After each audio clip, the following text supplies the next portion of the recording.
Today's read will be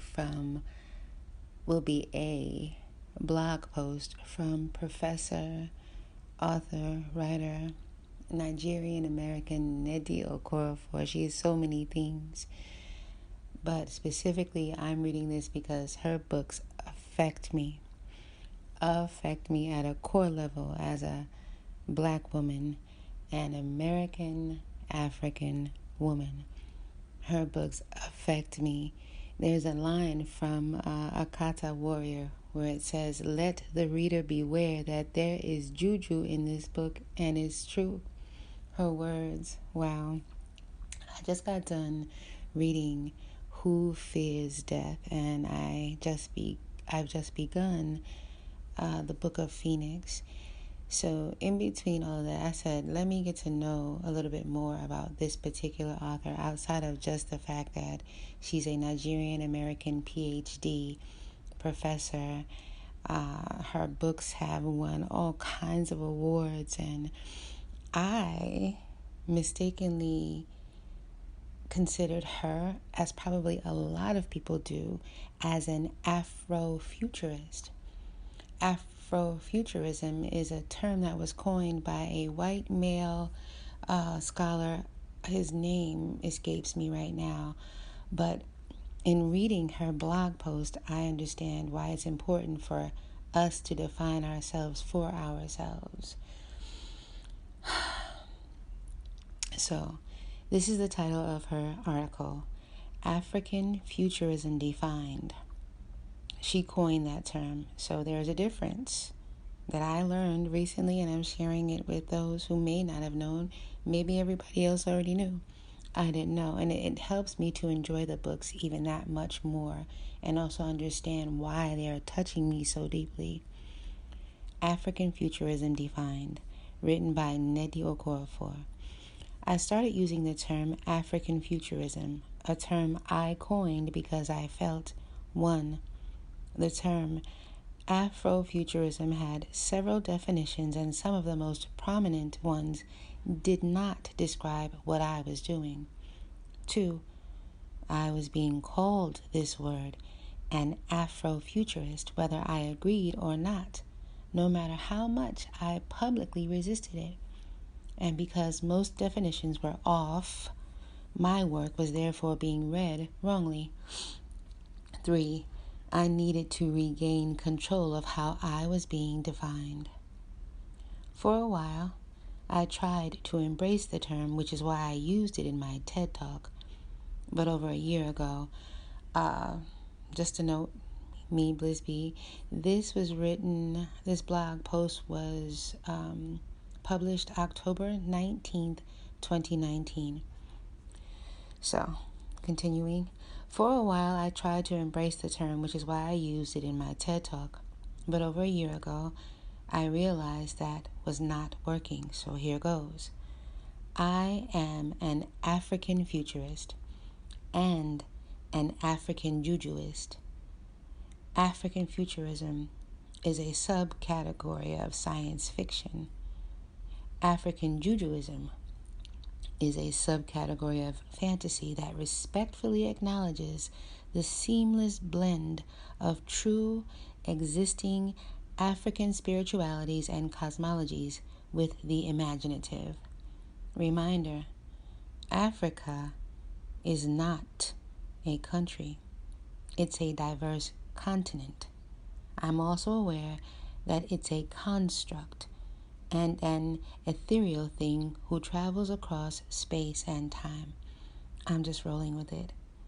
African futurism is similar to Afrofuturism in the way that Blacks on the continent and in the Black diaspora are all connected by blood, spirit, history, and future.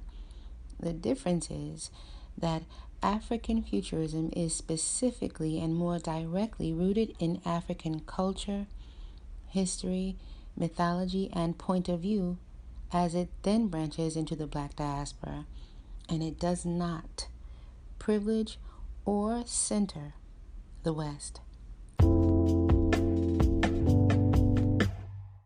African futurism is concerned with visions of the future, is interested in technology, leaves the earth, skews optimistic, is centered on and predominantly written by people of African descent, Black people, and it is rooted first and foremost in Africa. It's less concerned with what could have been, and more concerned with what is, and what will be.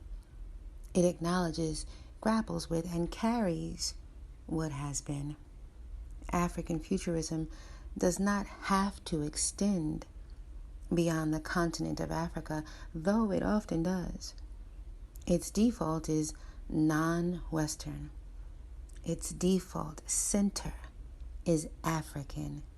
This is distinctly different from Afrofuturism.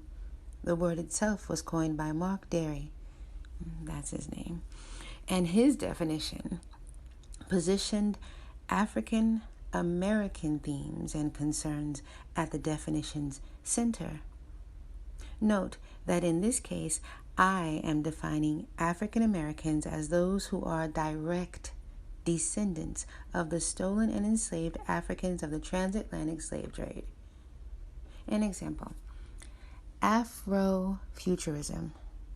Wakanda builds its first outpost in Oakland, California, USA.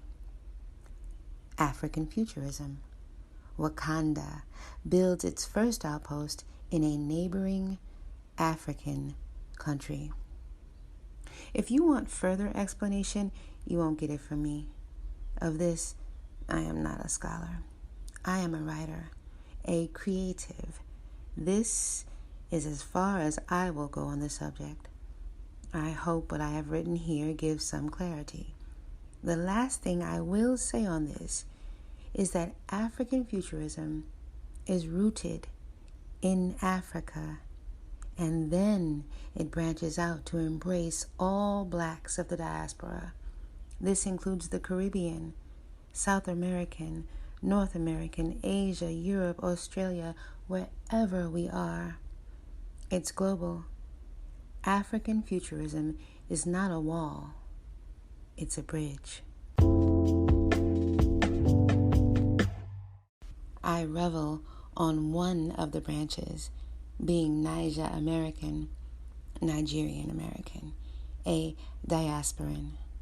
One need only look at my work, my road to writing science fiction, and my inspirations to understand why I felt the need to create this word and category. My middle name is Nkemdili, which means let mine be mine. This was inevitable. Other non-central points. African futurism does not include fantasy unless that fantasy is set in the future or involves technology or space travel, etc., which would make such a narrative more science fiction than fantasy. There are gray areas, blends, and contradictions, as there are with any definition.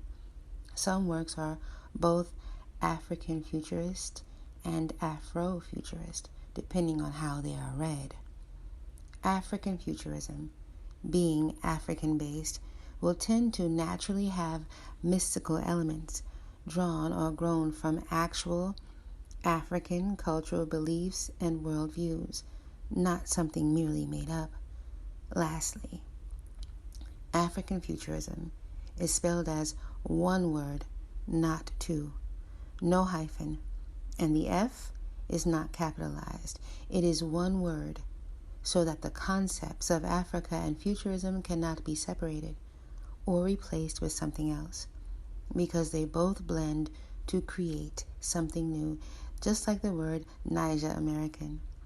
As one word, it is one thing, and no one can change the subject without starting a different conversation. And there it is. Sincerely, Nnedi Okorafor, aka Nnedi, posted October 19th, 2019 by Nnedi Okorafor PhD. And again, this is from her blog. I am so happy internally And that's where happiness comes from, right? But when I created Bringing Books to Life with Bliss B, with a central focus on books for, by, and about African people from all over the globe, from birth, life, beyond birth, beyond life, beyond physical life, let's be clear.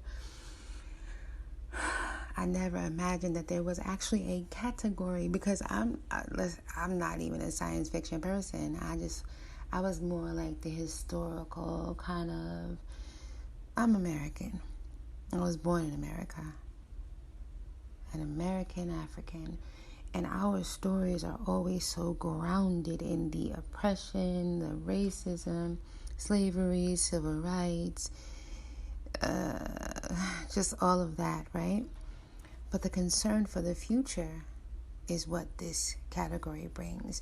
And the fact that she didn't just sit with the definition that was given her, Afrofuturism, and it was applied, ironically, by a white male. I love the fact that she defined her writing for herself and for others who write like her. So as I go forward and I read other books by Nnedi Okorafor, and books by writers like Tomi Adeyemi, Children of Blood and Bone, I have a whole different perspective. It's just so much more grounded. I love it. I'm excited. And as I change the direction of my podcast to more reviews of books, I'm not going to actually read whole books anymore, but I will be doing reviews. And I will definitely be reviewing quite a few African futuristic books, writings. I love the fact that we can always learn something new, that we can grow, evolve, and change, and we don't have to stay stuck in what we're used to. My whole life, I've loved the historical narratives, but they were so grounded in our oppression. And I couldn't be a different person doing the same thing, reading the same thing, eating the same thing, digesting the same thing, listening to the same things.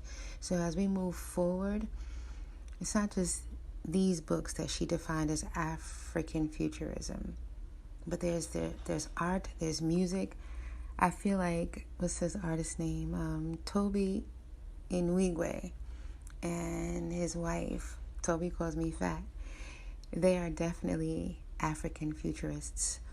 Beyonce's music, when she did Black is King, that is African futurist. Yes. Movies. Can I think of a movie that is African futurist? I can't right now, but I'm sure some of you can. It's a good day to be optimistic, and can you tell I'm excited finding this blog post to read and share?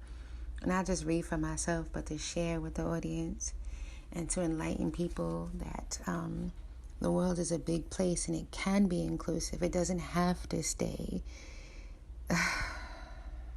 boxed off and centered on Eurocentric ideals, and that's just boring now, and we're over it. I'm done before I could go on and on.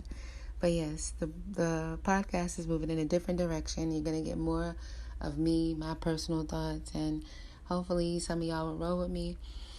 And if not, that's okay too. But this is more like I'm getting my voice out there, my perspective. I've been